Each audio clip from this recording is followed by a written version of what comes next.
Muy buenas tardes a todos. Nos da mucha alegría recibirlos en esta edición de nuestro programa La Colección a Detalle, que forma parte del programa El Amparo en tu Casa. Esta tarde tenemos como invitado al doctor Iván Escamilla González, con quien tendremos la oportunidad de tener una charla muy interesante con el tema Guadalupe, la constante invención de una imagen y su culto. Les comparto un poco de el académico que nos acompaña hoy. El doctor Iván Escamilla es doctor en Historia por la Universidad Nacional Autónoma de México, investigador titular A de tiempo completo del área de Historia Colonial en el Instituto de Investigaciones Históricas de la UNAM. Se especializa en Historia Política e Intelectual del siglo XVIII novohispano. Él ha escrito artículos, capítulos y reseñas en libros colectivos y revistas especializadas. Entre sus publicaciones se encuentran José Patricio Fernández de Uribe, El Cabildo Eclesiástico de México ante el Estado Borbónico, Los intereses malentendidos, El Consulado de Comerciantes de México y la Monarquía Española entre 1700 y 1739, publicado en el 2011. El doctor Escamilla desarrolla proyectos de investigación en torno a la obra guadalupana de Lorenzo Boturini sobre historiografía ilustrada novohispana e historia del reformismo borbónico temprano. Es profesor de las licenciaturas en Historia y en Estudios Latinoamericanos en la UNAM y miembro del Sistema Nacional de Investigadores nivel 2. Nos da muchísima alegría recibirle esta tarde. Muchas gracias, Iván, por acompañarnos, por compartir con nosotros estos procesos de investigación que sabemos que has llevado a cabo a lo largo de largo tiempo y que pues hoy tendremos la oportunidad de dialogar contigo. Muchas gracias y bienvenido. Muchas gracias, Claudia. Gracias, por supuesto, al Museo Amparo por su gentil invitación para que pudiera yo platicar con ustedes en la tarde de hoy. ¿Me están escuchando bien? Espero que sí. Sí, me dicen que se escucha bien, perfecto.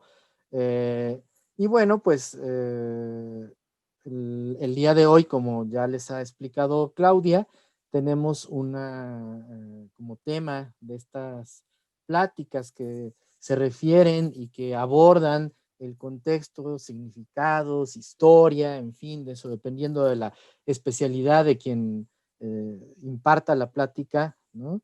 De obras de la colección del Museo Amparo, que, como ustedes saben, posee un fondo que quizás no es muy extenso, pero que tiene piezas muy valiosas y muy interesantes de arte novohispano. Y entre esas obras de arte se encuentran justamente las de temática guadalupana, ¿no? Son obras, muchas de ellas de formato más bien pequeño, ¿no? Pero en ellas, y esto es lo que me parece importante destacar y que sería el tema de la plática, en ellas encontramos una diversidad, ¿no? Una variedad de iconografías, de formas de representación de la mariofanía guadalupana que nos permiten con mucha facilidad presentar una plática para hablar de justamente ese tema, ¿no? De cómo esa imagen, la imagen guadalupana, que como todos sabemos no es necesario decir mucho al respecto, al presente es, ¿no? Un símbolo fundamental, ¿no? El que está en el imaginario de todos nosotros presente, que ha sido identificado como un símbolo nacional mexicano, inclusive, bueno, ¿cómo llegó a eso, no? Estamos muy acostumbrados a pensar en la Virgen de Guadalupe como lo que es, como la patrona de México, con una imagen, con una proyección internacional, ¿no? Con un culto que atrae a millones de personas a su santuario el 12 de diciembre. Bueno, este año no, por obvias razones, pero con frecuencia olvidamos, esto es algo que me gusta mucho insistir cuando yo hablo de este tema, que hay un proceso histórico de construcción, ¿no? Por ejemplo, del culto guadalupano como lo que es actualmente, de la imagen guadalupana como ese símbolo que es en la actualidad. Y ese proceso yo lo he denominado una invención, ¿no? Ahorita aclaro muy bien qué quiero decir con ese término de invención para que no haya malentendidos, y aprovecho para decir que cuando yo hablo de estos temas, ¿no? Estamos hablando, yo estoy hablando, lo estoy haciendo desde una perspectiva exclusiva y específicamente histórica, ¿no?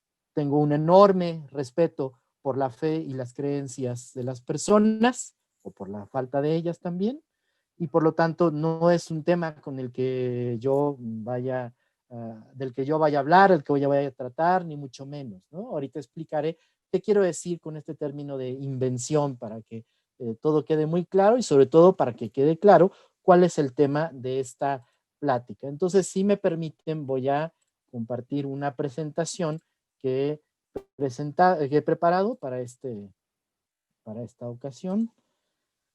Si por alguna razón no se ve, pues ahí me avisarán, pero creo que todo está saliendo bien hasta este momento. En el Zoom luego pasan cosas raras, pero bueno. Pues bueno, Guadalupe, la constante invención de una imagen y su culto, ¿no? Y me pareció importante hacer la aclaración que acabo de mencionar, ¿no? Porque por ahí creo que podría haber algún comentario que supiera, no se entendiera bien a qué me refería yo con el término invención, ¿no? Y es un término que en la lengua castellana tiene muchísimas acepciones, ¿no? Y yo voy a referirles ahora a cuál me refiero. ¿Y cómo voy a hacerlo? Pues voy a tomar nada menos que el diccionario de autoridades, que es como se conoce, al primer, llamémoslo así, diccionario oficial de la lengua española, que se publicó en la primera mitad del siglo XVIII, recién fundada la Real Academia Española. Entre sus primeras tareas estuvo la de preparar el primer gran diccionario de la lengua, y que como utiliza en todas sus entradas o definiciones ejemplos tomados de muchísimos autores de la lengua castellana de todos los tiempos hasta esa época, o autoridades, pues, es decir, obras a las que se podía referir para decir cuáles eran las acepciones de una palabra, por eso le llama diccionario de autoridades, ¿no? Entonces, en el tomo cuarto del diccionario de autoridades, que se publicó en Madrid en 1734, encontramos la entrada para invención, que ven ustedes allí en su pantalla, ¿no? Y como pueden ver, hay varias acepciones, ¿no? Es decir, está la acepción principal, no sé si se ve que lo estoy señalando con mi puntero, ¿no? Pero enseguida vienen las otras, ¿no? Y sus diferentes significados, ¿no? Y me refiero, y voy a utilizar aquí dos de las acepciones que utiliza el diccionario de autoridades desde la primera mitad del siglo XVIII. La primera, que está señalada aquí con un cuadrito rojo, invención, vale lo mismo que hallazgo, y viene del latín la palabra inventio, ¿no? Es decir, invención, ¿no? Esa es una forma en que se utiliza mucho la palabra, se ha usado también como sinónimo de encontrar, de descubrir, ¿no? Ahí el diccionario pone el ejemplo. También se celebra universalmente la fiesta de la invención de la cruz. ¿A qué se refiere? Cuando la cruz de Cristo fue encontrada, ¿no? Oculta por por la madre del emperador Constantino, ¿no? Entonces, invención quiere decir algo, o como cuando se dice la invención de las reliquias de San Marcos Evangelista, pues quiere decir que en un lugar encontraron las reliquias. Eso es una de las acepciones de inventio, ¿no? Hallazgo, encuentro, casi podríamos decir descubrimiento, aunque eso ya se pone más interesante, pero esa es una de las acepciones que usaré ahora. Y la otra, que viene abajo también, encerrada por mí en un cuadrito rojo. Invención, artificio retórico con que el orador dispone con solícito estudio las especies que le han de servir para algún discurso y su exornación. Es decir, es una definición que se refiere al arte de la retórica, al arte de expresarse y de hablar correctamente, ¿no? Y entonces la invención es el artificio retórico, es una construcción mental que hace un orador antes de pronunciar su discurso, ¿no? Es decir, es como él reúne diferentes elementos, toma de distintas fuentes, escoge determinadas palabras, usa determinadas formas lingüísticas, etcétera, para construir un discurso, ¿no? De su propia creación o invención, ¿no? Bueno, aquí lo que me interesa decirles a ustedes es que la invención es algo que no solamente, ¿no? Ahora no solamente se utiliza referido, por ejemplo, a los oradores, también es algo que se utiliza para referirse a las artes, ¿no? A la manera, por ejemplo, en que los artistas crean, ¿no? Componen, ¿no? Reúnen elementos visuales, significados asociados a esos elementos para crear una obra de arte y para decir algo a través de ella, ¿no? Y entonces pueden retomar, ¿no? Elementos de obras de arte de otros artistas, a partir de ella crear, o bien pueden de su propia inspiración, con elementos que ellos mismos han buscado, investigado, desarrollado, técnicos, elementos de la perspectiva, en fin, todo aquello que sirve en la composición de una obra de arte, lo utilizan y crean algo nuevo. Es una invención. Entonces, ¿a qué me voy a referir yo en esta conversación? A la Virgen de Guadalupe como una invención, en el sentido de cómo esta imagen se convirtió para muchos, ¿no? Fue el conocer esta imagen y construir su culto fue un proceso gradual que para muchos significó un hallazgo, un descubrir, un conocer por primera vez que esta imagen existía, lo que significaba, la historia que había detrás de ella, ¿no? Entonces, eso fue una invención. Para los novohispanos, la Virgen de Guadalupe no fue algo que ellos conocían desde el principio,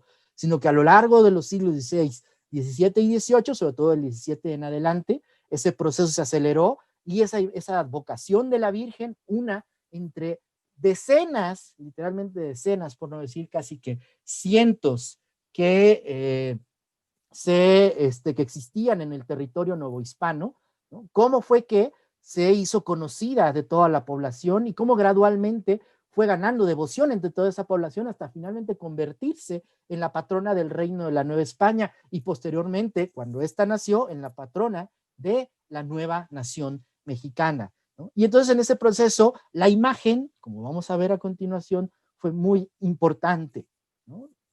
Parecería una perogrullada. ¿Por qué? Pues porque se trata de una imagen, porque se trata de una pintura, ¿no? Una imagen bidimensional, ¿no? Es decir, todos, ¿no? Tenemos en la mente, ¿no? Tenemos presente quizás en alguna parte en nuestras casas o vemos por la calle, todo el tiempo la vemos en el transporte público, la vemos en los lugares públicos, en los lugares de trabajo, copias de esta imagen, ¿no? Y damos por sentado que siempre ha sido así, que siempre ha estado allí, que siempre ha significado lo que ha significado, ¿no? Esta imagen, esta es la imagen original que está en la Basílica de Guadalupe, aquí en la Ciudad de México, ¿no? No nos ponemos a pensar que en el origen de este culto, que se tratase de una imagen de pintura, pues fue algo muy importante que tiene que ver mucho también con las raíces mismas del catolicismo novohispano y que es del cual es a su vez heredero el catolicismo mexicano. ¿A qué me estoy refiriendo? Para entender esto, bueno, debo de aclarar, o sea, para mí el problema del origen, por ejemplo, de la imagen guadalupana, no es necesariamente de dónde salió la imagen como tal, ¿no? Tenemos escasos documentos históricos acerca del origen del santuario, que no necesariamente del origen de la imagen, porque las copias más antiguas de la imagen son de principios del siglo XVII.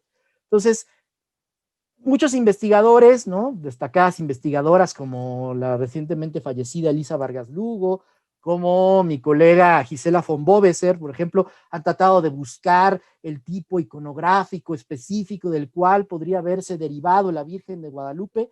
Sin embargo, eso es muy difícil, ¿no? Pueden hacerse propuestas e hipótesis interesantes, pero es muy difícil, son muy difíciles de comprobar y de probar empíricamente, entre otras cosas, pues porque no tenemos copias del siglo XVI de la imagen, de la cual todos los historiadores estén de acuerdo que sean de esa época, ¿no?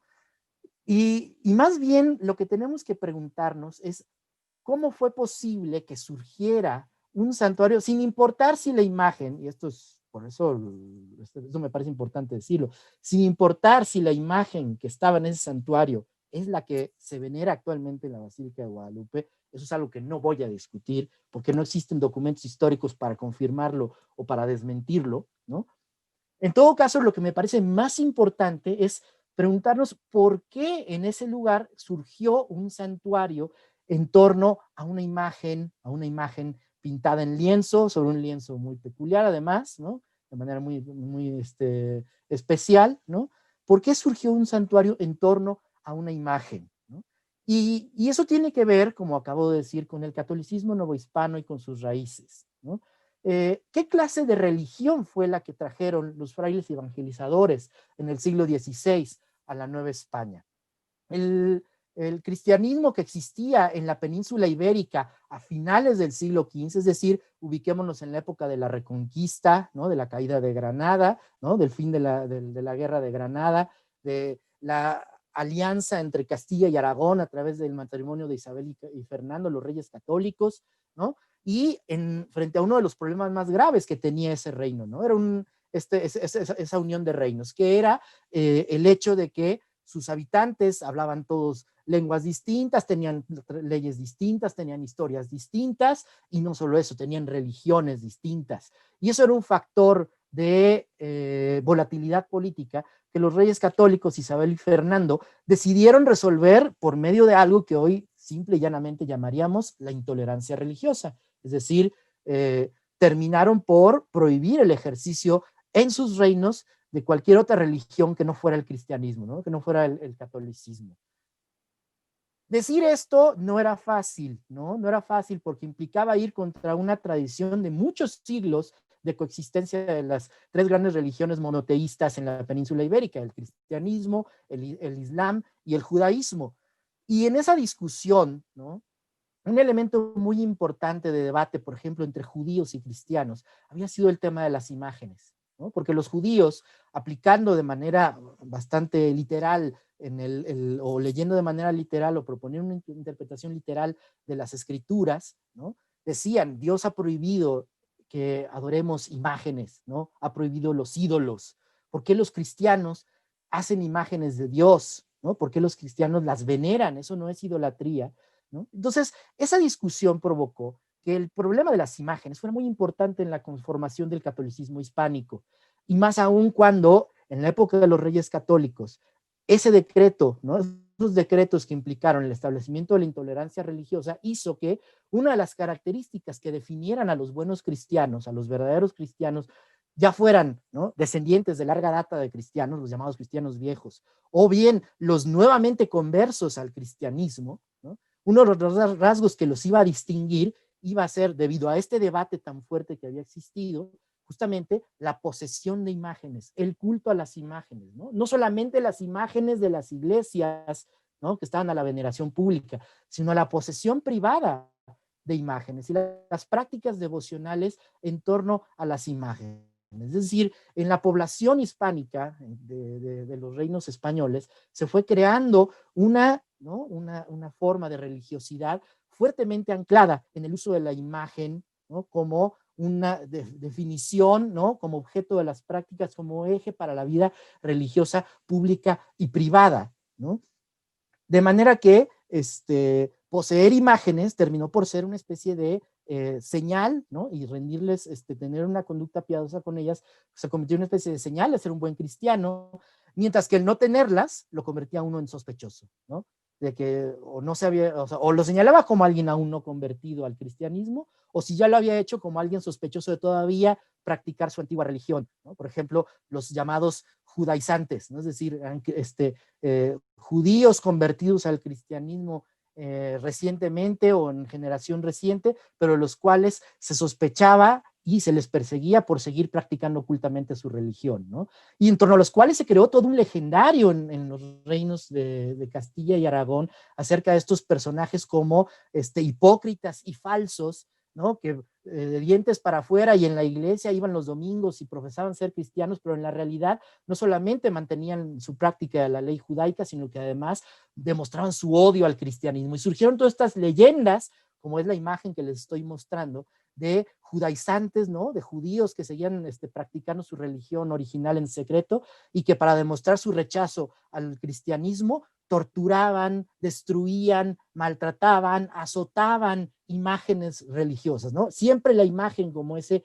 eje para definir, ¿no? la ortodoxia religiosa, ¿no? Entonces este cuadro es justamente una representación de una historia de unos judíos que en Madrid tenían, ¿no? Ellos aparentaban ser cristianos, pero en su casa tenían un crucifijo y se reunían todas las semanas, varios de ellos, ¿no? Toda una familia, para torturar y maltratar al crucifijo, hasta que el crucifijo milagrosamente empezó a dar de gritos y voces y preguntar por qué lo maltrataban, ¿no? Entonces eso nos da una idea de por qué la imagen era tan importante y por qué entonces el cristianismo que trajeron los religiosos que convirtieron a la población indígena, ¿no?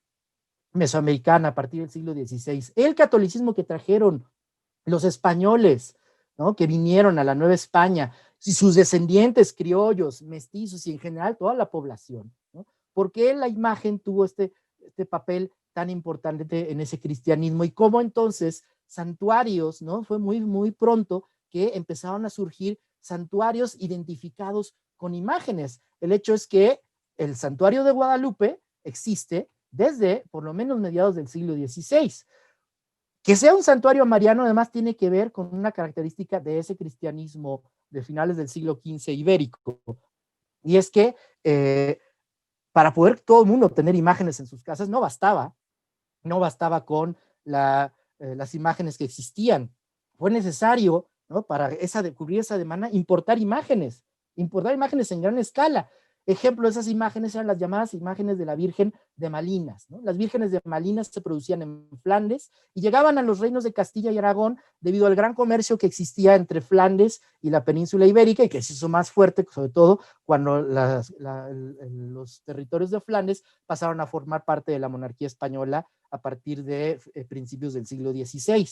Entonces, eso hizo, por ejemplo, que muchas imágenes de ese tipo llegaran a la península, estuvieran en todos los ámbitos, y que cuando los conquistadores, los pobladores y los evangelizadores vinieron a Nueva España, trajeran como objeto de devoción particular y privada consigo, sobre sus personas, en sus valijas, estas imágenes, ¿no? Y por eso dos de las imágenes más antiguas de la Virgen María que existen en el territorio mexicano actualmente, y que son objeto hasta la fecha de gran devoción, son nada más y nada menos que vírgenes de Malinas, ¿no? La Virgen Conquistadora de Puebla, que tienen arriba en esta lámina, y debajo la Virgen de los Remedios, que tiene todavía su santuario en Tlalnepantla, en el Estado de México, al poniente de la Ciudad de México, ¿no? Entonces, esas son el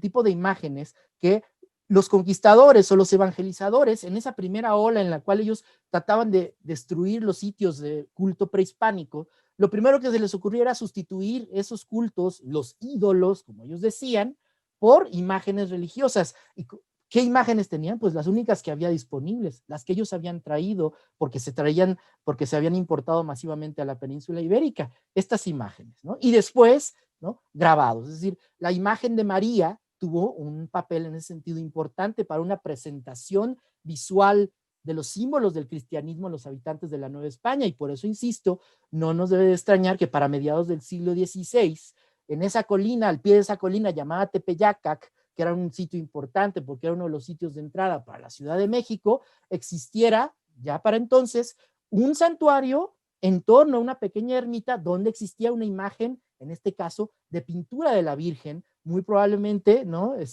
Relacionada con las vírgenes que existían en otras iglesias y capillas producidas por los artífices indígenas entrenados tempranamente por los frailes como Fray Pedro de Gante en las técnicas y convenciones del arte occidental, ¿no? No tenemos la seguridad, insisto, no se puede afirmar que la Virgen de Guadalupe, que está en la basílica actualmente, tenga ese origen, ¿no? Pero no podemos evitar percatarnos de que hay una relación entre ese culto temprano y el que los religiosos promovieron, ¿no? En torno a imágenes ya fuera escultóricas o bien imágenes de pintura copiadas de grabados, ¿no? Que los artífices indígenas comenzaron a producir para demandar a su vez, satisfacer a su vez las demandas del naciente catolicismo hispánico de la Nueva España, ¿no? Como sea, y como les decía yo, desgraciadamente no tenemos muchos elementos visuales para conocer cuál fue el desarrollo de ese santuario, sobre todo de la imagen, ¿no? La historia de la imagen que estaba en ese santuario que surgió en el Tepeyac a mediados del siglo XVI, o por lo menos del cual tenemos, ¿no? Si nos atenemos a los documentos históricos, noticias seguras desde mediados del siglo XVI, desde 1555-56, para ser más exactos, ¿no? Pero lo que sí podemos decir es que para principios del siglo XVII, esa imagen, ¿no? Había sufrido, digámoslo así, un primer proceso de invención, ¿no? Para retomar este término que quiero utilizar el día de hoy. Un primer proceso de invención, en primer lugar, porque esa imagen se empieza a descubrir como una imagen milagrosa, ¿no? No solamente una imagen que está allí en una ermita y que puede ser objeto de la veneración por ser la imagen de la Madre de Dios, sino que por diferentes testimonios empieza a cobrar fama de que hace milagros. Y entonces la pequeña ermita, ¿no? Empieza a llenarse de exvotos, empieza a llenarse de, por ejemplo, lámparas votivas, de retablitos, etcétera, de que la gente, que los creyentes comienzan a dejar en el santuario, ¿no?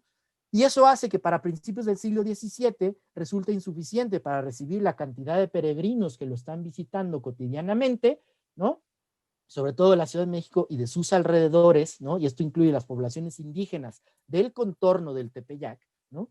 Y entonces esto hace que el arzobispo de México, bajo cuya tutela y jurisdicción está este santuario de esta imagen que ya se titula de la Virgen de Guadalupe, decida, ¿no? Reconstruir ese santuario, ¿no? Y entonces, al parecer, en relación con esa campaña de reconstrucción, se imprime un gran grabado, ¿no? Del cual no han sobrevivido ejemplares hasta el día de hoy, desgraciadamente, de esa impresión original, pero por una fabulosa fortuna sobrevivió la plancha original que sirvió para grabarlo y se ha impreso contemporáneamente, y es esta imagen, esta famosa reproducción de la Virgen con milagros, firmada por Samuel Estradanus o Samuel van der Street, que era un grabador flamenco que había venido a la Nueva España a principios del siglo XVII, y a quien el arzobispo Pérez de la Serna decide, don Juan Pérez de la Serna decide encargarle esta lámina, al parecer relacionada con la recaudación de fondos para la reconstrucción de ese santuario de Guadalupe, ¿no? Y entonces, esto es muy importante, esta lámina es muy importante porque, para empezar,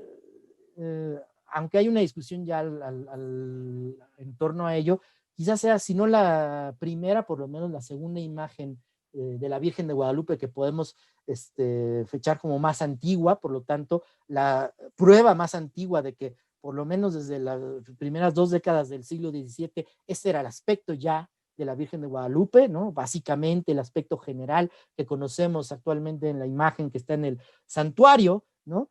Y es muy interesante, pues además que se reprodujera, ¿no? Un grabado y además con los milagros, ¿no? Aquí he tomado el detalle justamente de la Virgen y de 2 de los milagros que aparecen en torno a ella, ¿no? Muy interesante, por ejemplo, que Samuel Estradanus decidió justo debajo de la parte central de la composición de su grabado, donde está la imagen de la Virgen, firmarlo, ¿no? En ese sentido, no creo exagerado decir que que Estradanus sentía que era una especie de inventor de la imagen, no en el sentido de que él se la estuviera inventando, se la estuviera sacando de la imagen, que fuera una creación suya, ¿no? Sino en el sentido de que probablemente no existían, no abundaban las copias de la imagen de Guadalupe en ese momento. Esto es muy importante, ¿no? Porque ahora está en todos lados y pensamos que siempre ha sido así, pero es muy probable que no existieran demasiadas hacia 1600, 1610, ni siquiera en la Ciudad de México, que era el lugar donde tenía fama, porque más allá de la Ciudad de México prácticamente nadie conocía este santuario ni a su imagen, ¿no? Entonces, en ese sentido, ¿no? Este grabado que se manda a imprimir por el Arzobispo de México, por lo tanto pensando en los feligreses de la Ciudad de México y del territorio del Arzobispado de México, del vasto territorio del Arzobispado, hace pensar que quizás no era demasiado conocida esta imagen, ¿no? Había muchísimas imágenes de la Virgen que de todos modos recibían culto porque eran milagrosas, etcétera. Y entonces el arzobispo hace que Estradanus grabe esta imagen y quizás sea, si no no lo podemos asegurar que fuera la primera, pero fue una de las primeras veces que se reprodujo la imagen en una estampa destinada a una reproducción posiblemente de alto consumo, ¿no? Para que se imprimieran muchos ejemplares, ¿no? Entonces, en ese sentido, quizás Samuel Stradamus se pudo sentir una especie de inventor, ¿no? De creador de la imagen, en el sentido de ser el que propusiera para mucha gente la primera visión que iban a tener de la imagen de Nuestra Señora de Guadalupe de México, ¿no? Y entonces, por eso puso ahí con mucho orgullo su Samuel Stradamus Excudit, ¿no? Él lo grabó, él hizo esta imagen, ¿no?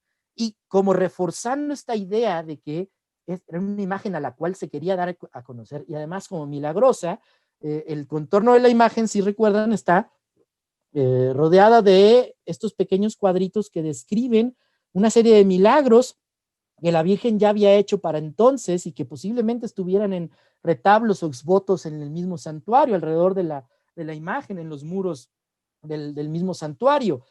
Imágenes, perdón, milagros, que esto es algo muy interesante y que hay que decirlo. Todos estos milagros son milagros que hace la Virgen a españoles o criollos.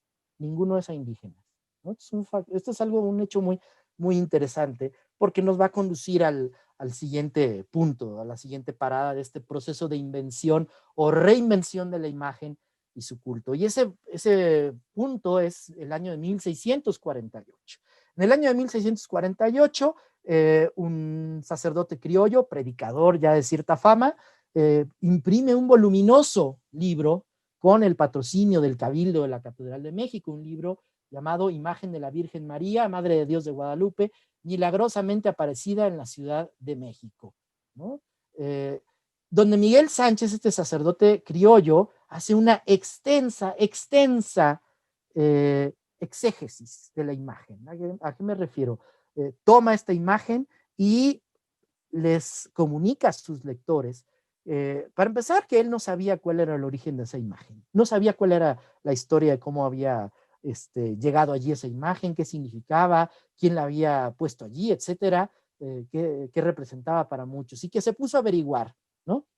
Y dice que averiguó, bueno, lo que él cuenta allí, y que básicamente es lo que hasta el día de hoy sabemos acerca, ¿no? Como la tradición de la Virgen de Guadalupe, que en el año de 1531 se había aparecido a un neófito indígena llamado Juan Diego, y le había pedido que se le levantara un templo allí para que todo el mundo la pudiera ir a visitar y pudiera ir a buscar consuelo ante ella, que le había propuesto esto al obispo, que era Fray Juan de Zumárraga, que no había aceptado, y que finalmente después le había pedido una señal para poder creerle esta encomienda que le daba la Virgen, y le trajo, ¿no?, flores en su manta, en su tilma, que desplegó ante el prelado, y mostraron la imagen que la tradición venera hasta el día de hoy como la que está en la Basílica de Guadalupe, ¿no?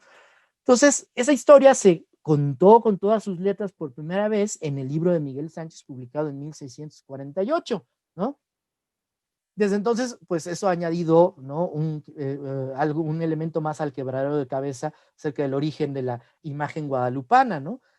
Sobre todo porque ahora, aunque todo mundo repite y conoce la historia de las apariciones de la Virgen a Juan Diego, lo más probable es que para el momento en que se publicó el libro de Sánchez, ¿no?, existieran más de una versión del origen de esta imagen, ¿no? Es decir, había tradiciones orales que circulaban en la Ciudad de México y en los pueblos de indios del contorno del santuario al norte de la ciudad. Había diferentes versiones acerca de esta imagen y de su origen. Y entonces Miguel Sánchez toma una de estas versiones y, más que documentarla, la empareja con la historia que se narra en el capítulo 12 del libro del Apocalipsis, y propone que la imagen de la Virgen María es una especie de que la historia del capítulo 12 del Apocalipsis es una especie de prefiguración de la aparición de la imagen guadalupana a las orillas de la Laguna de México, ¿no? Bueno, en ese sentido, pues Sánchez había encontrado, ¿no?, o así él presentó retóricamente su relato, ¿no?, había descubierto aquello que para muchos al parecer era desconocido, y le había puesto en letras de molde, había, ¿no?, encontrado y descubierto esa historia de la Virgen. Por lo tanto, aquí tenemos de nuevo una invención que iba a ser muy trascendental, porque a partir de la publicación del libro de Sánchez, el culto de la Virgen de Guadalupe va a comenzar a tomar un enorme brío y fuerza en la Ciudad de México y sus contornos, y va a iniciar el proceso gradual, lento, pero finalmente efectivo, de extensión a otras partes de la Nueva España, ¿no? Y entonces, esa imagen, ¿no?, que estaba en el santuario, ¿no?, de la cual no todo el mundo tenía muy claros cuáles eran sus orígenes, va a adquirir una categoría totalmente distinta y nueva a los oídos y a los ojos de todos los que escuchen y lean la historia que Sánchez ha consagrado, o entre comillas, ¿no? No, mejor lo dejamos ahí, ha consagrado, ¿no?, en su libro de 1648, que es que la imagen que está en el santuario es una imagen venida del cielo, bajada del cielo, una imagen aqueropoyeta, como se dice, es decir, creada por la divinidad, no creada por manos humanas. Es, por lo tanto, un testimonio del cielo, bajado del cielo, como ha bajado, por ejemplo, la palabra divina recogida en las Sagradas Escrituras. Bajado del cielo, ¿no?, como baja la gracia, ¿no?, de Dios, a las almas de los fieles bautizados, etcétera, etcétera. Es decir, le da un carácter totalmente especial, lo cual hace que tanto lo que se ve allí como la misma materia de la que está hecha la imagen sean sagrados y tengan una condición sobrenatural. Eso es una imagen aqueropoyeta. Entonces, eso es la reinvención de esta imagen, que posiblemente estaba allí desde el siglo XVI, no lo sabemos, o por lo menos desde principios del siglo XVII como la conocemos, ahora como una imagen de origen celestial, ¿no?, a los ojos y en los corazones de todos los creyentes. Se convierte por sí misma en una reliquia, ¿no? Por eso quise compartirles ahora una imagen de un objeto hermoso que está en la colección del Museo Amparo. Es una lipsanoteca, o un dispositivo. Una lipsanoteca puede ser un mueble, puede ser un armario, puede ser un cajón, o en este caso este pequeño cuadro, ¿no?, que contiene reliquias, es decir, huesos, fragmentos, huesos, cabellos, fragmentos de vestiduras que pertenecieron a los santos, a la Virgen misma, ¿no?, y que son objeto de la veneración de los fieles. Y este es muy curioso porque tiene un montón de cosas, que si dientes de un santo, que si cabellos de otro, que si un hilo de la túnica de la Virgen. Bueno, es una lista larguísima, y pueden ustedes ver en la página del Museo Amparo la ficha de esta obra y ver, ¿no?, todos estos pequeños letreritos que ven ahí en torno a la Virgen, lo que dicen, ¿no? Bueno, hay uno que es tierra del lugar del que huyeron los apóstoles, ¿no? Cosa más simpática. Y en medio de todo, la imagen de la Virgen, ¿no? La imagen de la Virgen sin ningún letrero, no es necesario para entonces, para el siglo XVIII, aunque se hace esta lipsanoteca, identificarla, ¿no? Y y quién sabe, posiblemente esta pequeña medalla o medallón pintado quizás haya sido tocado, ¿no?, como se solía hacer con muchas imágenes, muchas reproducciones o copias de la Virgen de Guadalupe, haya sido tocada al original, a la imagen original, ¿no? Había días en el siglo XVIII, esta costumbre está perfecta y totalmente establecida, en que el vidrio que cubría la imagen del original de la Virgen de Guadalupe en su santuario era abierto para que los fieles se subieran por una escalerita, por un banco, y tocaran medallas, rosarios, estampitas, ¿no?, medallones, etcétera, como posiblemente pudo haber sido a la imagen original, ¿no?, para participar de las virtudes de esa imagen sagrada, ¿no? Entonces la imagen de Guadalupe se convierte en algo tan sagrado como pueden ser los huesos de los santos que dan testimonio de su fe, ¿no?, de su existencia, como pueden ser las Sagradas Escrituras que dan fe y testimonio de la palabra divina, etcétera, ¿no? Entonces, es una reinvención del significado de la Virgen que va a tener consecuencias inmediatas en la representación, ¿no? Es una imagen ya del siglo XVIII, también de la colección del Museo Amparo, una imagen de origen popular, ciertamente, que para empezar ya introduce, ¿no?, elementos, ¿no?, que provienen del libro de Sánchez, que son parte de esta reinvención de la Virgen a partir del relato de su historia, de sus apariciones, ¿no? A partir de este momento, la imagen de Juan Diego se va a introducir en muchas representaciones de Guadalupe, lo vemos aquí, ¿no?, con la ropa e inclusive con el corte de cabello de un indígena macehual del siglo XVIII, con sus balcarrotas, como se llaman estas, eh, mechones que se dejan crecer a los lados mientras que se rapa la parte de arriba, pero y ofreciendo las flores, ¿no?, o recogiendo las flores que van a dar testimonio de la imagen de la Virgen.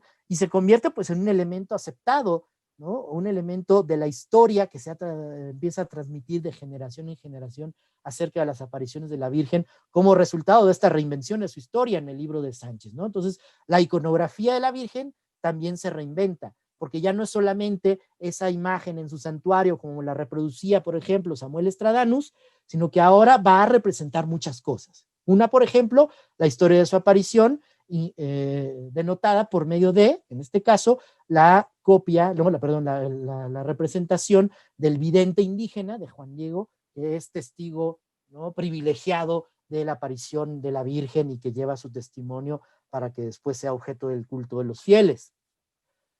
Otro proceso, además, una vez que esto sucede, el proceso de reinvención de la imagen guadalupana va a ser constante. Las variaciones de su iconografía van a multiplicarse, ¿no? Por ejemplo, en 1660, muy posiblemente como un encargo del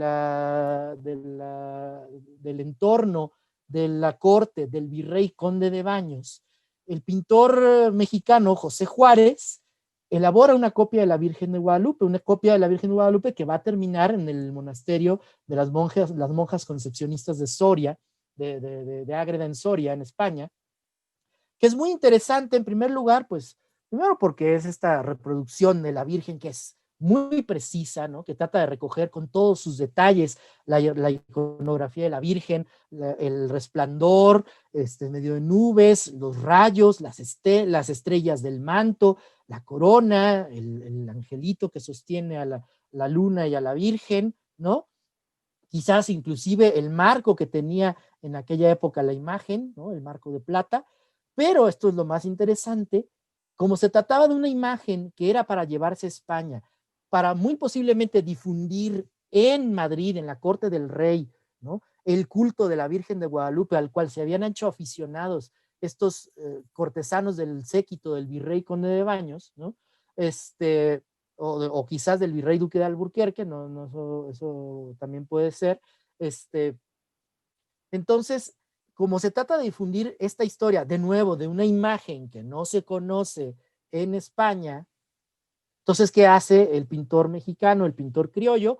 Pues con mucho tino narrativo, decide rodear a la imagen, la copia de la imagen original, con estas 4 escenas, ¿no? Si se fijan, recuerdan un poquito las del grabado de Estradanus, ¿no?, de los milagros que había hecho la Virgen a diferentes feligreses, pero en este caso los milagros son las propias apariciones de la Virgen. El relato que inicialmente presentó Sánchez en su libro es vaciado en estos 4 cuadretes en torno, casi como si fuera una especie de composición heráldica, ¿no?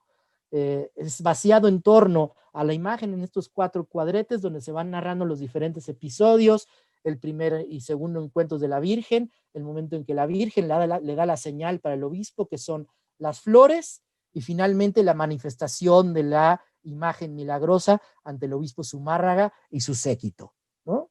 Y entonces aquí tenemos una nueva invención, en este caso una nueva invención iconográfica que va a tener un éxito enorme, porque a partir de ese momento las representaciones de la Virgen de Guadalupe en innumerables ocasiones se acompañarán con las representaciones de las 4 apariciones, ¿no?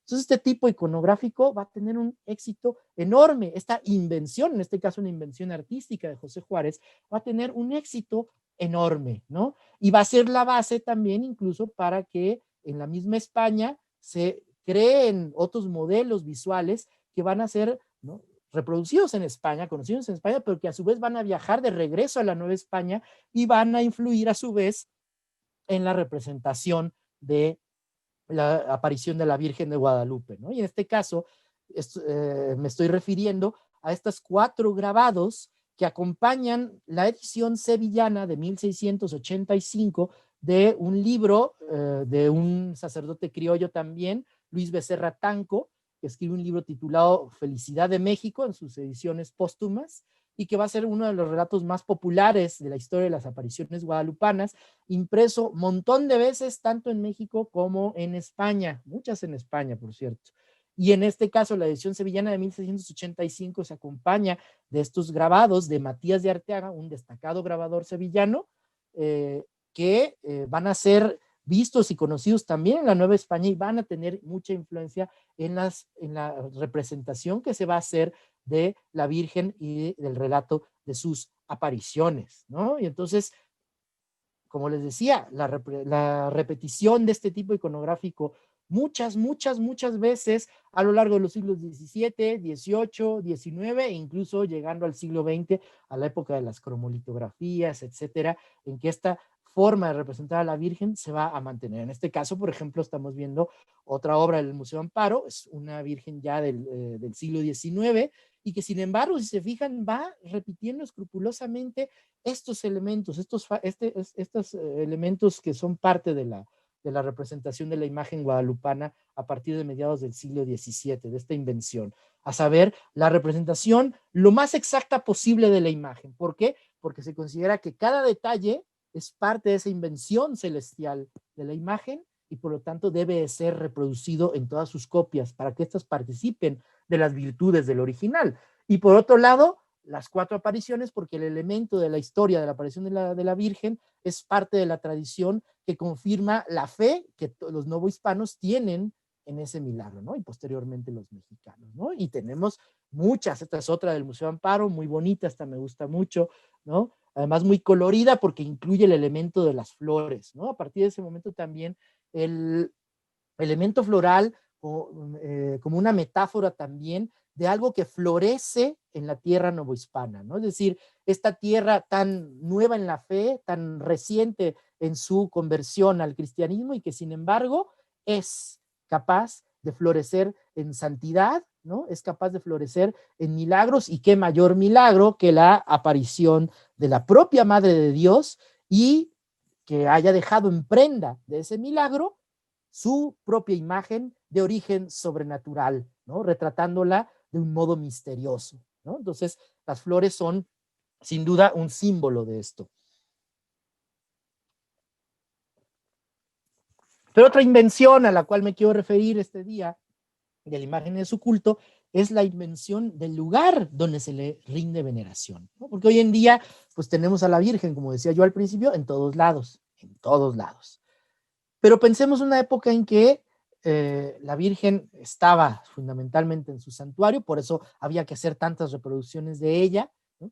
Y visitar su santuario era algo que no todo el mundo podía hacer, ¿no? Por ahí el otro día leí un documento donde se decía, un documento oficial, donde se decía que la Virgen, que el santuario de la Virgen ha sido objeto de la visita de millones de personas desde el siglo XVI.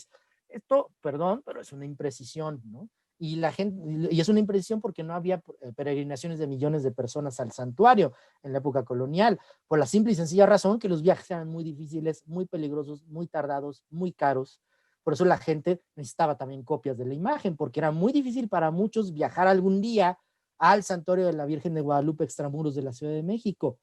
De ahí pues que el santuario en sí era un lugar que también fue objeto de representación y de copia para mucha gente, para que mucha gente lo pudiera conocer, ¿no? En este caso, por ejemplo, es un cuadro que un virrey de la Nueva España manda a hacer poco antes de su regreso a España para llevarse el recuerdo de una ocasión especial en la que él había participado, perdón, que era la reinauguración del Santuario de Guadalupe después de una nueva reconstrucción que comienza en 1695, que concluye en 1709 y tras la cual es objeto de una fastuosa ceremonia inaugural, que es lo que están ustedes viendo ahí precisamente.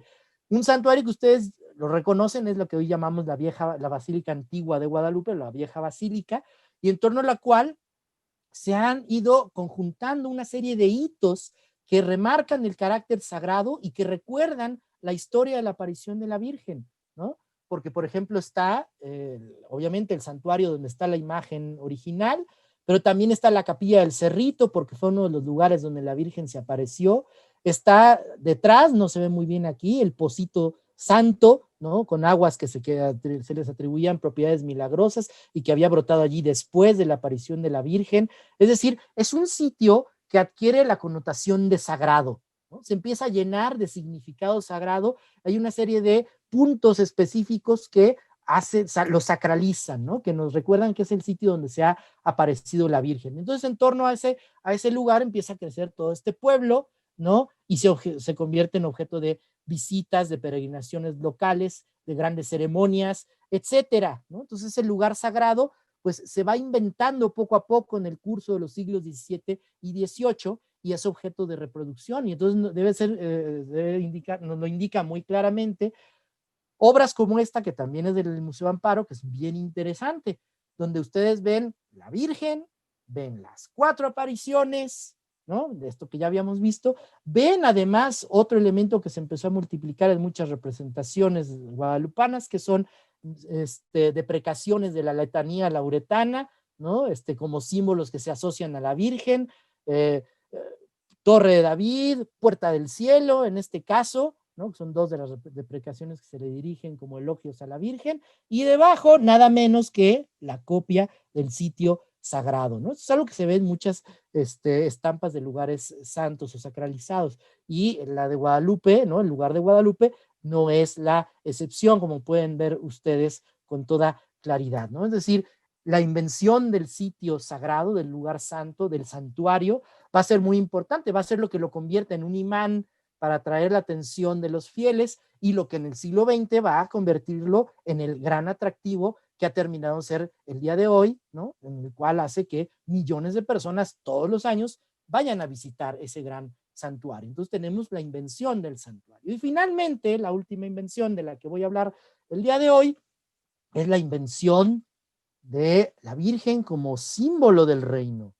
como símbolo que va a ser después de la nación, como patrona de la nación, porque la Virgen, como he dicho, pues era ante todo, ¿no? Este santuario era un santuario que estaba junto a la Ciudad de México y era una Virgen que tenía muchos seguidores en la Ciudad de México, pero no era la única, ni era la única imagen sagrada que tenía fama de milagrosa en la Ciudad de México.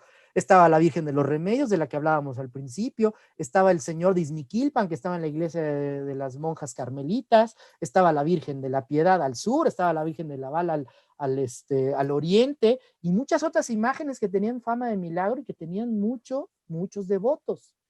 Y entonces, ¿por qué la Virgen de Guadalupe se convierte en ese símbolo principal, en esa patrona principal? Bueno, pues eso nos remite a una situación muy parecida a la que estamos viviendo el día de hoy, una terrible epidemia, ¿no? Una epidemia que azotó al Reino de la Nueva España entre 1736 y 1739, el famoso Matlazáhuatl, o quizás tifo exantemático, como que pudo haber sido de acuerdo con la terminología médica moderna, no lo tenemos tan claro debido a que pues la medicina del siglo XVIII no era nada avanzada, ¿no? Y que en la Ciudad de México produce decenas de miles de muertos. ¿Y qué hace esto? Que los habitantes de la ciudad, ¿no? Desamparados porque la ciencia médica poco o nada puede hacer para salvar a los enfermos, para evitar que siga el contagio, acuden a la protección celestial y piden la protección de muchas de las imágenes sagradas que existen en la Ciudad de México. Pero grupos importantes de la élite política y eclesiástica de la capital dicen, ¿no? A quien tenemos que pedirle esa protección es a la imagen de Guadalupe, a la Virgen de Guadalupe. Y promueven y consiguen que la autoridad del virreinato, que el arzobispo virrey Juan Antonio de Bizarrón, permita que el ayuntamiento de la capital y el cabildo de la Catedral de México, con el consentimiento popular, juren a la Virgen de Guadalupe como patrona de la Ciudad de México en 1737. Y al poco tiempo, pues lo que llamaríamos hoy la curva, ¿no? Epidemiológica, ¿no? Si nos pensamos en las grafiquitas esas de las que ya estamos tan hartos el día de hoy, ¿no? Empieza a bajar lenta, pero seguramente.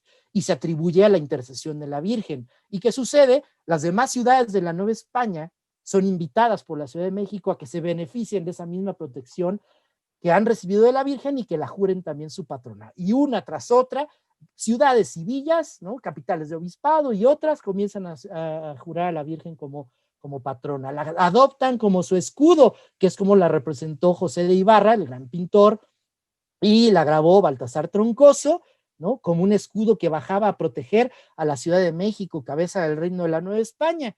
Protección que, pues, todos quisieron también tener, ¿no? Entonces aquí tenemos una doble invención, de nuevo, la de la Virgen como escudo protector, ¿no?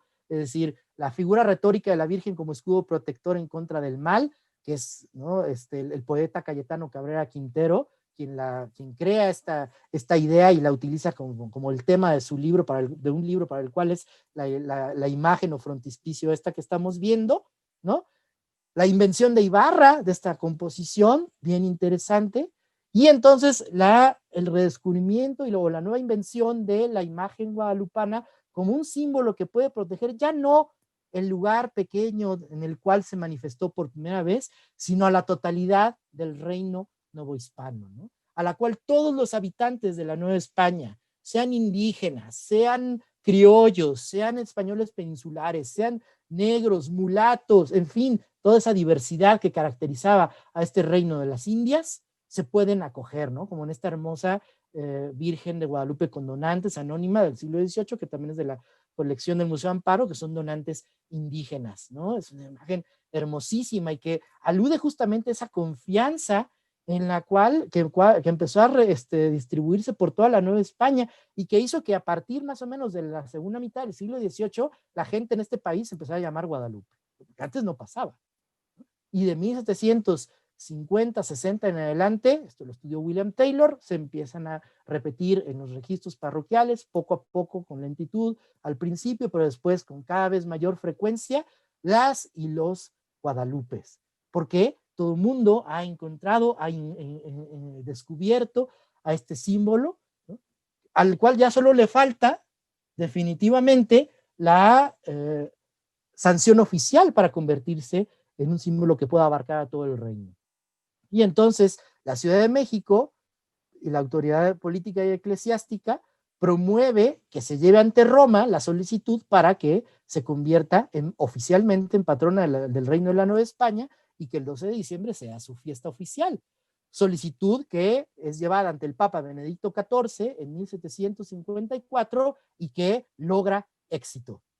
El Papa reconoce a la Virgen como patrona del reino, le da un oficio para su fiesta del 12 de diciembre, y no es él el que le aplica ese mote por primera vez, pero sí, como parte del oficio sagrado que se reza el 12 de diciembre, a partir de entonces se le aplica ese mote que aparece en esta imagen, esta copia del siglo XVIII sobre lámina de la imagen guadalupana, que también es del Museo Amparo, donde aparece el mote ahí debajo de la Virgen. Non fecit taliter omni nationi, o sea, no hizo cosa semejante con ninguna otra nación, ¿no? El primer lema del reino, ¿no? ¿Por qué? Porque se le aplica esta imagen, es su imagen protectora, ¿no? A partir de ese momento se le va a aplicar y se va a repetir en muchas de sus copias, ¿no? Porque a partir de ese momento la Virgen de Guadalupe es protectora y podrán acogerse a ella tanto los reinos de las Indias, ¿no? La Nueva España específicamente,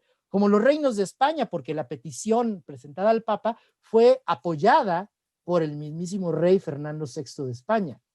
Entonces, por eso es que esta hermosa imagen también anónima del Museo de la Basílica de Guadalupe justamente muestra eso. La Virgen había conseguido convertirse en protectora, fuente de salvación, que eso es la imagen que ven ustedes allí, ¿no? La Virgen sobre una fuente es fons salutis, fuente de salud, pero también de salvación para los reinos para el reino de Nueva España, pero también para el reino de España, ¿no? Y entonces ese símbolo se ha convertido en estandarte del reino, como dice Jaime Cuadriello, ¿no? En decir, una imagen que puede unir a España y a Nueva España, a la vieja España y a la nueva España, ¿no? Y un símbolo que puede ser utilizado por el reino novohispano como su propio escudo de armas, como decía el libro de Cayetano Cabrera Quintero al que me refería hace rato, ¿no? Su escudo de armas. Y por eso este grabado justamente es lo que representa, ¿no?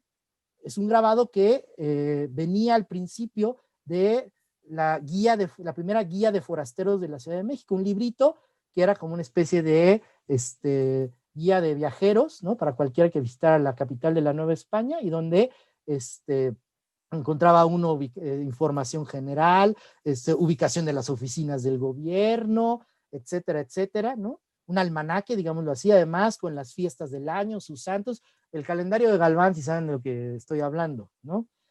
Actualmente. Y al principio venía este pequeño grabado, esto se publica en 1761, en esta guía de la Ciudad de México que publica Felipe de Zúñiga, imprime Felipe de Zúñiga y Ontiveros, y es la Virgen de Guadalupe, sobre la Ciudad de México. Y si ustedes ven, es el Zócalo, está la catedral, está el palacio, está el ayuntamiento, pero encima, y esto es lo importante, de el escudo de la Ciudad de México. El escudo de la Ciudad de México, que en el centro es el que le dio Carlos V, pero que quien lo sostiene son las armas de México, ¿no? Las armas tomadas del viejo glifo indígena de Tenochtitlan. La serpiente parada sobre el Tenochtli, perdón, y que en este caso lleva ya la serpiente en las garras. Y dice, en Guadalupe María de la Gran México es guía, ¿no? Cuando Felipe de Zúñiga y Ontiveros mandó poner esta imagen al principio de su guía de forasteros, pues no sabía que estaba sentando las bases para que estos dos símbolos se convirtieran a la larga, ¿no? 50, 60 años después, en símbolos por antonomasia de una nueva nación que se iba a llamar México y que iba a tener en el centro de su estandarte o lábaro patrio su escudo, ¿no? La serpiente sobre el tunal, perdón, el águila con la serpiente sobre el tunal, pero que también como un segundo y más como un estandarte aún tendría a la Virgen de Guadalupe, ¿no? Esa sería quizás la última invención de la Virgen, una invención que ya le tocó a la generación que hizo la independencia, que ya por tiempo y porque podríamos seguir hablando de esto durante horas y horas, ya no tocaré el día de hoy. Por lo pronto, les agradezco mucho por su atención.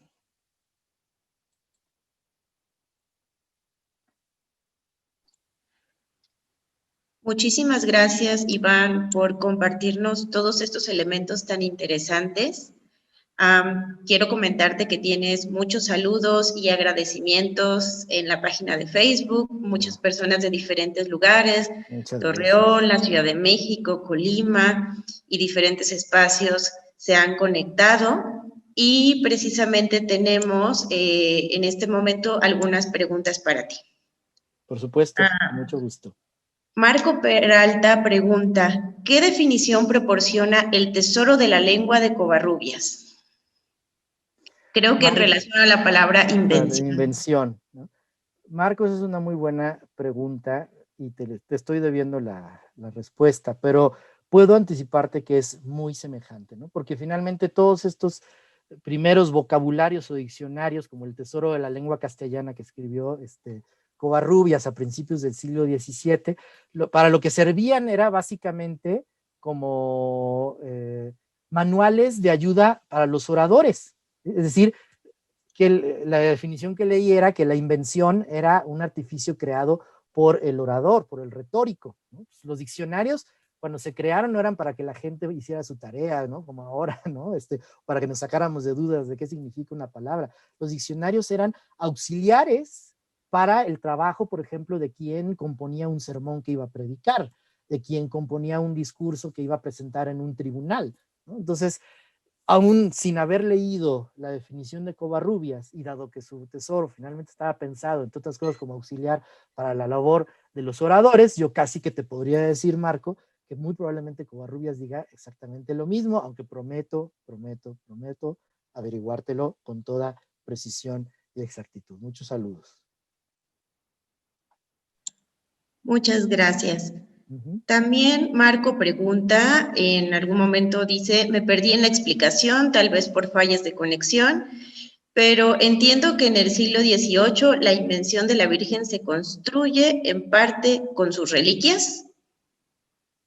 Bueno, si entendemos por reliquias para el caso de la Virgen de Guadalupe, pues ya sea estas reliquias que se crean, ¿no? Como las medallas, las copias de la imagen, las estampas, los rosarios que se tocan al original sagrado, o reliquias en el sentido más estricto del término, porque una costumbre que empezó en el siglo XVII a solicitud o quizás para complacer a los virreyes y sus esposas fue o alguna que otra visitante importante de la Ciudad de México y muy devoto que se hubiera hecho de la Virgen, pues fue cortarle trozos al lienzo original, ¿no? O sea, el lienzo como lo vemos actualmente está muy reducido del tamaño que tenía originalmente, ¿no? Eso se ve, por ejemplo, en el grabado de Stradanus, la rodea una enorme orla de nubes, que si un poco pensamos que el grabado está respondiendo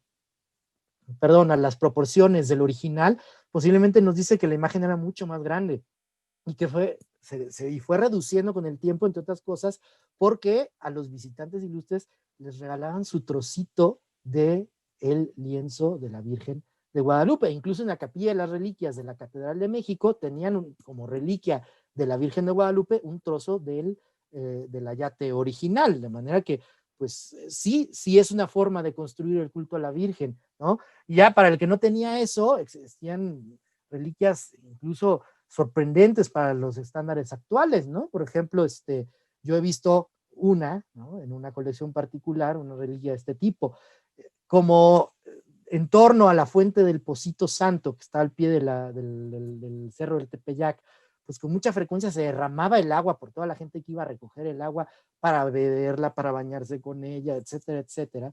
Pues se hacía, sobre todo antes de 1770, que se empezó a construir la capilla actual del Pocito, se hacía en torno al pozo, que estaba cubierto porque era con llaves nada más, ¿no? Un brocal con llaves, se hacía mucho lodo. Entonces la gente recogía el lodo, ¿no? Hacía un pastelito de lodo, le ponía con un troquel un sello de la imagen de la Virgen y era una reliquia, ¿no? Reliquia de la tierra en torno al pocito, un lodito santo, por decirlo de alguna forma. Entonces, pues esa es una forma también de crear reliquias y para eso también finalmente están las copias de la imagen, ¿no? Las copias exactas en su número de rayos, en su número de estrellas, etcétera, ¿no? Que en ese sentido comparten parte de las características del original o que incluso se pueden incrementar si se toca al original sagrado. Espero que con eso responda la pregunta de Marco.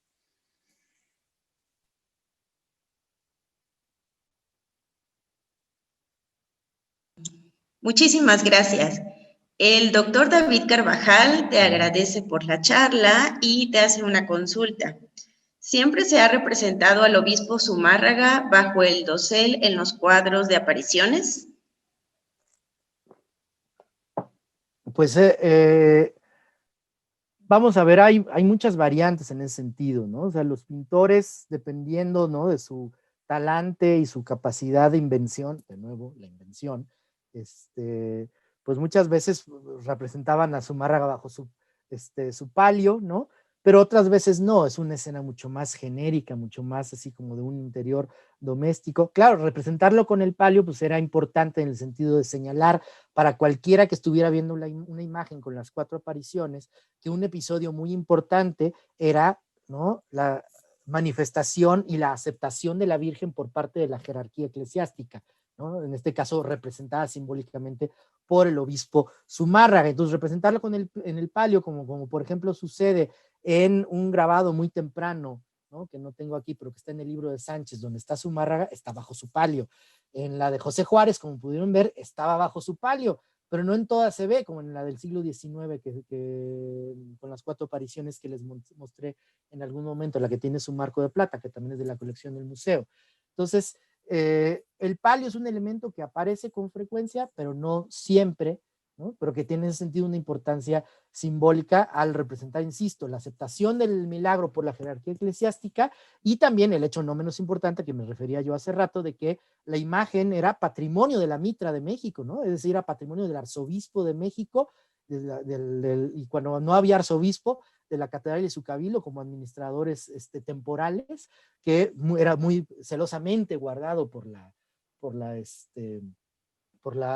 arquidiócesis, ¿no? Entonces, en ese sentido, pues sí, en muchas ocasiones era importante y tempranamente apareció el palio en la representación. Muchas gracias y muchos saludos al doctor Carvajal. Muchas gracias. Nelly Piña también pregunta y dice, ¿de dónde tomaron el nombre de Guadalupe? Y agradece por la conferencia. Claro, no, gracias a Nelly, al contrario, por su atención. Y como dicen, pues decían los mismos escritores guadalupanos del siglo XVII, el por qué la Virgen, así decía, creo que Luis Becerra Tanco, por qué la Virgen haya escogido llamarse de esa manera, es algo que no se puede saber hasta que el mismo Dios lo declare, ¿no? Así decían desde el siglo XVII. Evidentemente tiene que ver con los orígenes, ¿no? Con estos orígenes que todavía son muy poco claros para nosotros porque nos faltan documentos, ¿no? O sea, el hecho de que se llamara Guadalupe, pues evidentemente tiene que ver con las devociones de los conquistadores, ¿no? De los conquistadores de México, muchos de Cortés y el mismo Hernán Cortés y sus capitanes eran de Extremadura, en España, en la región de Extremadura se encuentra el santuario de Guadalupe de Cáceres, ¿no? Es un santuario mariano muy importante que data de la Baja Edad Media, del siglo XIII-XIV, sus orígenes, y que fue acogido bajo la protección de los mismos reyes de Castilla, ¿no? De manera que era un santuario que tenía una significación política y religiosa muy importante para los reyes de Castilla, que le hacían donaciones, que cuando iban de viaje por la península con frecuencia se alojaban en Guadalupe de Extremadura. Entonces, claro, era un símbolo del rey de la provincia de Extremadura, muy importante, de mucha devoción para sus habitantes, ¿no? Y entonces es muy natural que los conquistadores, que los exploradores y descubridores castellanos de Extremadura hayan bautizado no solamente, ¿no? O sea, bautizaron en muchos lugares con el nombre de Guadalupe, y que en algún momento pues haya habido una proyección de la imagen de Guadalupe o de su devoción en esa capilla que estaba en el Tepeyac. Y ahí es donde, insisto, nos metemos en problemas porque no sabemos, porque nadie describió a la imagen en el siglo XVI, ¿no? Como se describió posteriormente. La única descripción de la imagen que hay es de finales del siglo XVI, bueno, final del último tercio del siglo XVI, es de un pirata inglés, de un corsario inglés, que lo llevan preso, ¿no? Por hereje protestante, y que hacen parada ahí, en el santuario de Guadalupe, y dice, esa es una capilla muy bonita, que es un lugar de mucha devoción para los españoles de esta ciudad de México, y todos van ahí a rezarle, y ahí en el altar está una estatua de plata de la Virgen muy impresionante, ¿no? O sea, una estatua de plata. No se refiere nunca a la pintura, ¿no? A la pintura a la cual sí se refirieron unos años antes, ¿no? Que existía allí, por lo menos en 1556. Entonces, y ya para entonces no le quedaba claro a nadie, para 1556, cómo se llamaba, por qué se llamaba de Guadalupe. Algunos decían, por decir que se parece a la de Guadalupe de Extremadura, aunque uno la ve y pues hay pocos elementos, ¿no? Eso se ha discutido mucho por los que han investigado los orígenes de la iconografía, como me refería yo hace rato, un par, salvo ciertos elementos generales, tampoco es que sea muy fácil asimilar a la imagen que vemos actualmente con la Guadalupe del santuario de Cáceres, en España. Entonces eso agrega elementos para dudar acerca de cómo se veía la imagen en el siglo XVI, y si su aspecto en algún momento fue lo que influyó a que se le llamara de Guadalupe a ese lugar, ¿no? Y se le atribuyera ese nombre, a tal grado que en el siglo XVI mismo llegó noticia a los monjes jerónimos, que eran los administradores del santuario de Cáceres, y pensaron que alguien, ahora sí que sin permiso, había abierto una sucursal de su santuario en la Nueva España, y mandaron algunos frailes para investigar, y si era el caso que era un santuario donde se veneraba una imagen como la de Extremadura, pues solicitar que las limosnas que ya se le estaban dando a ese santuario fueran, por lo menos en parte, también para el santuario extremeño. ¿Tuvo eso que ver con el aspecto de la imagen, o con que cambiara quizás el aspecto de la imagen? La verdad es algo que no podemos saber, ¿no? Se han publicado cosas interesantes al respecto, ¿no? Lidia Gómez y Eduardo Ángel hace poco publicaron un artículo interesante sobre eso, pero la verdad es que no podemos decir con seguridad, ¿no? Hay muy poca seguridad acerca de ese tema, y pues estaremos esperando que algún día surjan documentos más conclusivos al respecto, ¿no? Fantástico. El doctor Carvajal pregunta si nos podrías compartir la fuente sobre el tema del lodo del Pocito como reliquia. Es un colega que tiene la historiador del arte, gran estudioso de la Virgen de Guadalupe, que tiene la reliquia con su marco original, y que pues es la fuente de esta noticia que estoy compartiéndoles.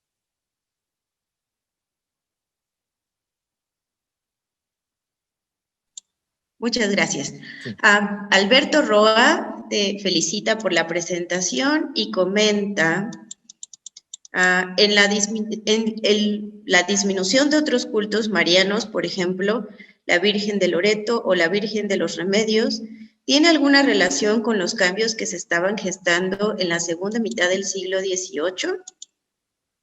Muchas gracias por la pregunta, es muy interesante, muy importante, porque sí, habiendo tanta, entre comillas, digamos así, competencia entre tantos cultos, ¿no? Tantas imágenes de la Virgen que había en todo el territorio novohispano, e incluso en la misma Ciudad de México, como la Virgen de Loreto, que en efecto era muy importante, pues ¿por qué disminuyó?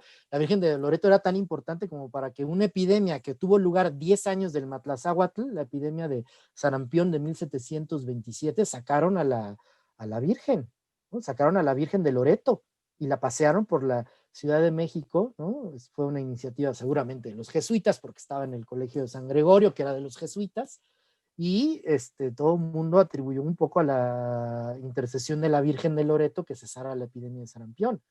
¿Y por qué no? Entonces la Virgen de Loreto terminó teniendo la misma importancia que la de Guadalupe por lo que ocurrió 10 años después. Yo creo que la respuesta en parte está en que todos los otros cultos que había, ¿no?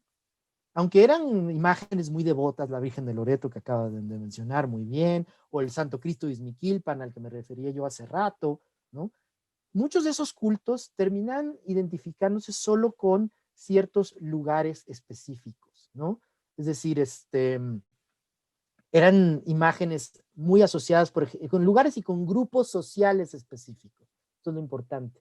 Asociadas con cofradías específicas, con congregaciones específicas. Es decir, eran imágenes que estaban en el centro, muchas de estas imágenes sagradas estaban en el centro de la vida devocional de grupos sociales específicos, que podían ser gremios, inclusive de profesionales o de artesanos, ¿no? Que podían ser pueblos y barrios indígenas, etcétera, porque todos los barrios tenían su santo titular en la Ciudad de México, ¿no? Y tenían su fiesta, así que su fiestecita, cada capellita le llegaba su fiestecita, como dice el refrán, ¿no? Entonces, posiblemente sucedió que esas imágenes estaban y no consiguieron, ¿no? Sobrepasar cierto ámbito de identificación, ya sea local o ya sea social, ¿no? Su identificación con ciertos grupos de la sociedad. Entonces, quizás eso fue una de las razones por las cuales no tuvieron la importancia al final que tuvo la imagen de Guadalupe, sobre todo cuando el Matlazáhuatl, que fue un evento traumático, digo, estas cosas los historiadores nos las imaginábamos antes de este año, ¿no? ¿Cómo habrán sido una epidemia tan traumática? La última que había habido así, pues era la influenza de 1918, ¿no? Y este año hemos sabido de verdad cómo se sentían muchas de estas personas ante una situación como esta. Entonces, todo indica que el Matlazáhuatl fue un elemento terriblemente traumático, ¿no? Y revelador de muchos de los problemas sociales que había en la Ciudad de México en aquella época. Y eso también fue una de las cosas que alentó mucho a promover a esa imagen en particular como un símbolo de unidad en una ciudad que en términos urbanos estaba sumamente fragmentada, ¿no? O sea, los barrios de indios eran una cosa, las calles de la traza regular española original eran otra cosa, ¿no? Entre las mismas parcialidades indígenas había problemas, ¿no? Rivalidades sociales y culturales, ¿no? En medio de esa situación, la crisis provocada por la epidemia posiblemente suscitó la idea de buscar un símbolo unificador, ¿no? Y de alguna forma la imagen de Guadalupe había quizás logrado esa capacidad, adquirir esa capacidad gradualmente desde mediados del siglo XVII, y quizás fueron una de las razones por las cuales finalmente se promovió tanto, y el éxito que tuvo, ¿no? Y la difusión tan grande que hubo a raíz del mismo Matlazáhuatl, el hecho de que otras ciudades, sus pueblos respectivos, ¿no? Pueblos, ciudades, villas, la adoptaran, quizás fue lo que hizo que su fama empezara a crecer aún más y que en cierta forma comenzara a eclipsar la de otras imágenes, ¿no? Posiblemente esa es una de las razones. Otra también tiene que ver con que tuvo una asociación de carga política muy interesante desde esa época, ¿no? A principios del siglo XVIII, por ejemplo, cuando tuvo lugar la llamada Guerra de Sucesión Española, en que se enfrentó un candidato de los Habsburgo y un candidato Borbón, de los Borbones, al trono español, en Nueva España, los predicadores, que eran todos furibundos partidarios del candidato borbónico, que ganó finalmente la guerra, Felipe V de España, primer rey de la Casa de Borbón de España, propusieron a la Virgen de Guadalupe como protectora de la monarquía española, ¿no? Eso nos suena raro hoy en día porque pensamos en la Virgen como la patrona de los mexicanos, pero hubo predicadores criollos de la Nueva España que dijeron que la Virgen debía ser la protectora de la monarquía de España, ¿no? Y como finalmente ese candidato fue el que ganó, ¿no? Pues también eso contribuyó sin duda a la difusión y a la fama de la Virgen, ¿no? Entonces quizás también tendríamos que tomar en cuenta este carácter de un culto que no se queda en la Ciudad de México, no se queda ni siquiera en la Nueva España, sino que gracias al comercio a través del Atlántico, gracias a los viajes de los virreyes que van y vienen, de los arzobispos que van y vienen, posiblemente haya sido una de las razones que hicieron que se volviera a la larga más famosa y tuviera mayor preferencia que cualquier otra imagen, ¿no? Yo diría que hay muchas causas para explicar esto, ¿no? Y tan solo pensando en la época colonial, que para el siglo XIX y XX tendríamos que agregar otras, pero ya sería extendernos demasiado, ¿no?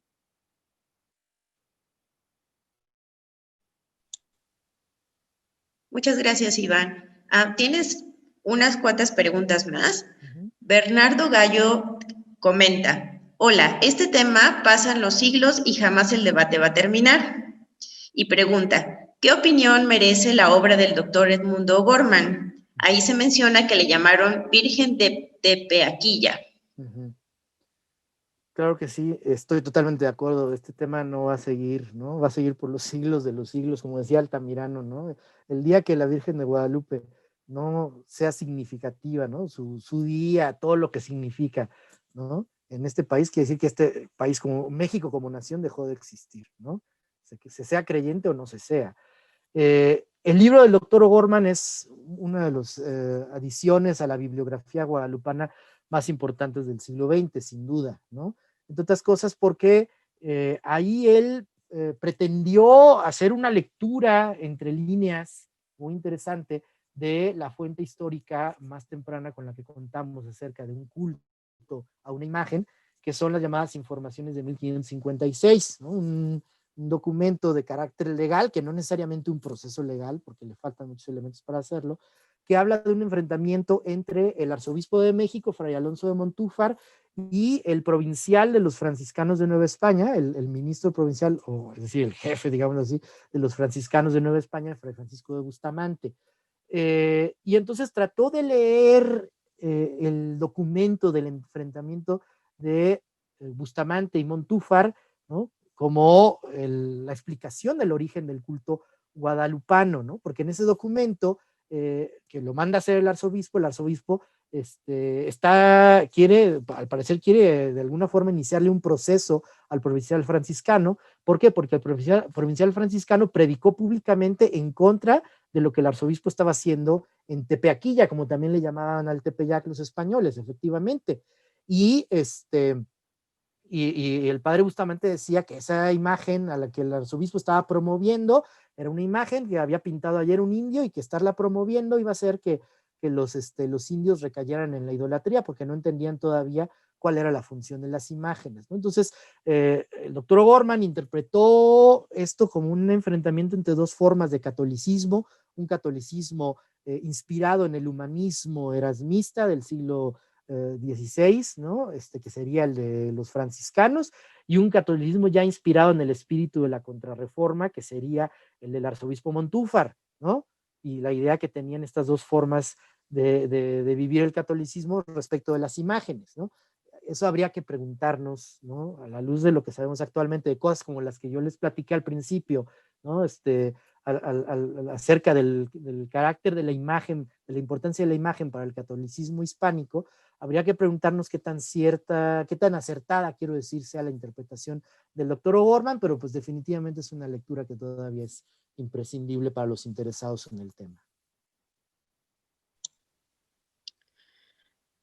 Marco Peralta pone un comentario y dice, yo tengo una hipótesis que tiene que ver con las acciones que impulsaron tanto el obispo Bizarrón como el arzobispo Rullo y Salinas. En parte impusieron su ámbito de autoridad en buena parte de su arzobispado.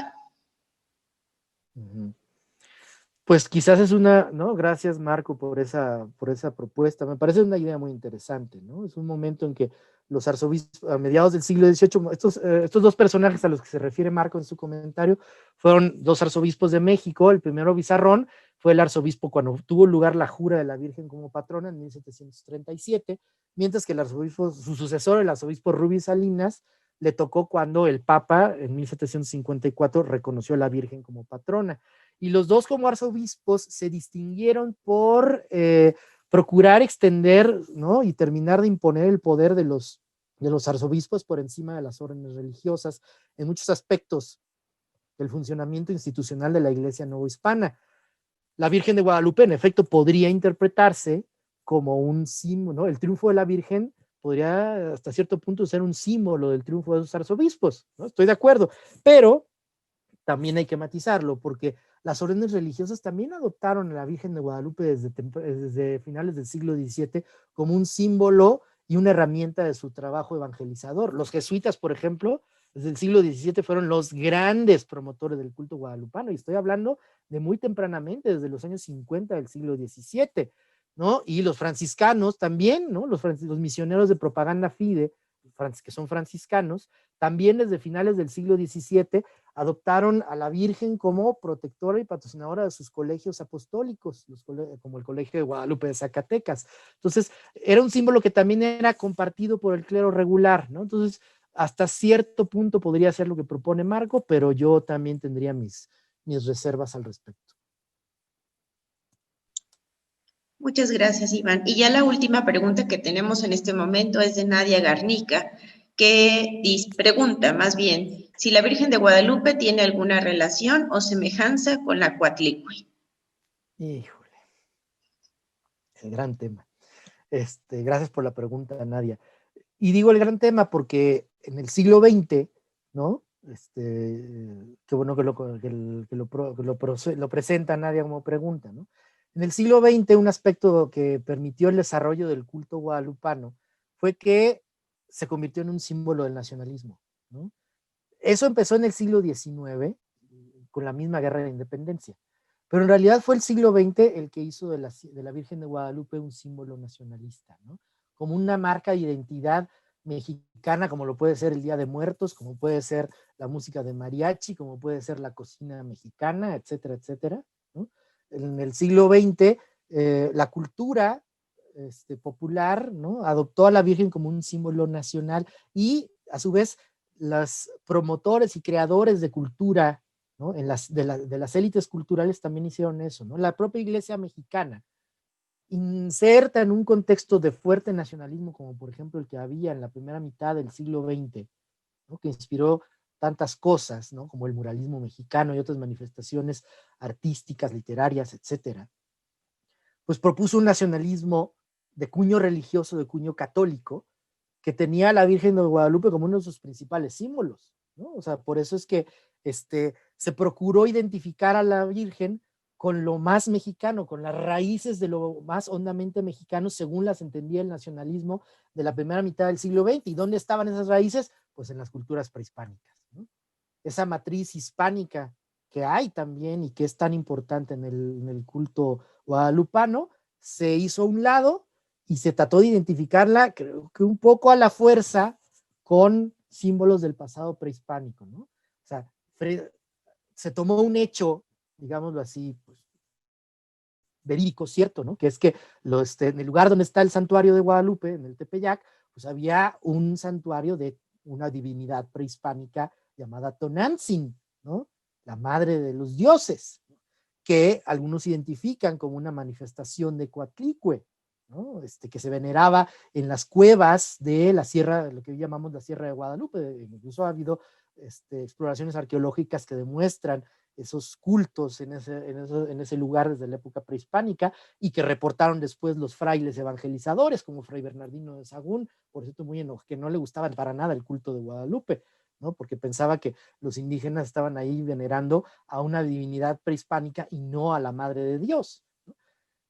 Entonces, claro, tomando ese hecho, fue que en el siglo XX se intentó de alguna forma identificar, yo siento, insisto, que de manera forzada, a la Virgen de Guadalupe con esa Coatlicue, ¿no? E incluso de hacer comparaciones visuales entre los elementos de la iconografía de la Virgen con elementos, por ejemplo, de la Coatlicue que está en el Museo de Antropología, ¿no? El enorme monolito, ¿no? De la Coatlicue, el enorme monolito mexica. Yo ahí sí ya no estoy de acuerdo, ¿no? ¿Por qué? Porque las comparaciones, ¿no? Sacan de contexto los elementos, no entienden que cada imagen es producto de un contexto cultural, social, ¿no? Histórico muy específico, e intentan imponer, ¿no? A la fuerza patrones de semejanza que, perdón, pero no estaban presentes en las mentalidades de uno y otro. Más allá del simbolismo que en cualquier cultura puede tener la figura de la maternidad y que puede expresarse sí como Coatlicue, sí como la Virgen María, pero que puede ser tan diferente como que la Virgen María es la madre de Jesús y la protectora universal de la humanidad, y Coatlicue simple y sencillamente es la tierra que devora a los muertos, ¿no? Entonces, si entendemos eso, entendemos por qué es tan arriesgado hacer este tipo de comparaciones, ¿no? Creo que eso es lo que yo les podría comentar al respecto. Muchas gracias por la pregunta. Y bueno, para finalizar, tenemos una pregunta de Agustín Solano, que nos pregunta, ¿qué diferencias había entre los franciscanos y los jesuitas en la promoción de la devoción guadalupana? Ok, bueno, saludos Agustín, y bueno, pues es una buena pregunta. Yo diría que los franciscanos, o sea, la diferencia entre ambos se dio en los inicios de la gran expansión del culto guadalupano a partir de la publicación del libro de Miguel Sánchez en 1648, ¿no? Porque los franciscanos, ellos eran de, pues, mantener lo que ellos habían construido y las tradiciones que habían ido construyendo como misioneros, como predicadores, ¿no? De la nueva religión para los indígenas desde que llegaron a principios del siglo XVI, después de la conquista. Es decir, ellos crearon, por ejemplo, en el caso de la Ciudad de México, ellos fueron los que a los indígenas que vivían en la Ciudad de México les dieron para sus barrios las imágenes de sus santos tutelares, ¿no? Por ejemplo, Santa María la Redonda, que era una de las doctrinas franciscanas que había en la Ciudad de México para indígenas, ¿no? Y que subsistió como tal hasta 1769, ¿no? Pues tenía como imagen principal a una imagen de la Virgen, una imagen de la Asunción de la Virgen, que era muy famosa, hablando de competidoras de la Virgen de Guadalupe, era mucho más famosa que la Virgen de Guadalupe en el siglo XVII. O sea, sus procesiones recorrían toda la ciudad y llegaban, ¿no? Salían de esta iglesia, que todavía existe, la de Santa María la Redonda, que era administrada por franciscanos, le daban la vuelta a toda la ciudad hasta la Plaza Mayor, pasaban enfrente del Palacio Virreinal, los virreyes se asomaban para saludarla, para mostrarse devotos ante ella, y regresaba a su barrio de indios, ¿no? Entonces, los franciscanos, creo que ellos fueron mucho de mantener esos símbolos que ellos habían creado desde el principio de la evangelización. Ellos eran más de apegarse al valor de esas tradiciones porque eran finalmente parte de la historia y de lo que había hecho a los franciscanos lo que eran y lo que significaban en la Nueva España del siglo XVII.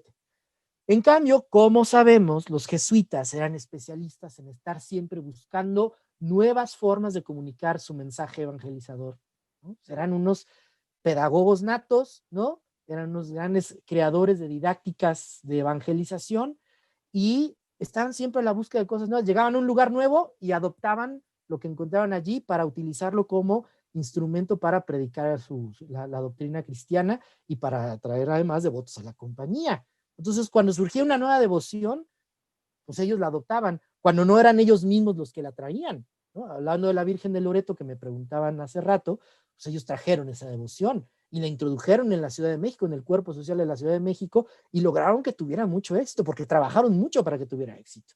Y en el caso de la Virgen de Guadalupe, pues surge este símbolo, ¿no?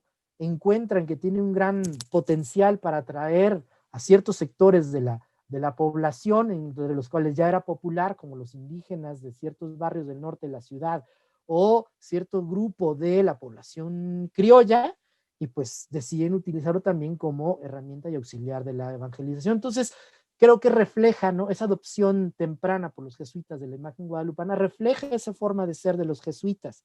Como digo, los franciscanos la van a adoptar también, pero se van a tardar un poquito más, ya va a ser a finales del siglo XVII, cuando, como dije, los misioneros de propaganda fide la van a adoptar como su protectora, una impulsora de las misiones, y eso hará que a la larga el guadalupanismo termine por impregnar a todas las provincias franciscanas de la Nueva España, ¿no? Entonces es un guadalupanismo igualmente sincero, pero más tardíamente asumido debido a estas, creo yo, a menos que, claro, quienes saben más de la historia de estas órdenes puedan decir otra cosa, creo yo que es la razón que explica las diferencias de acercamiento que tuvieron al culto guadalupano.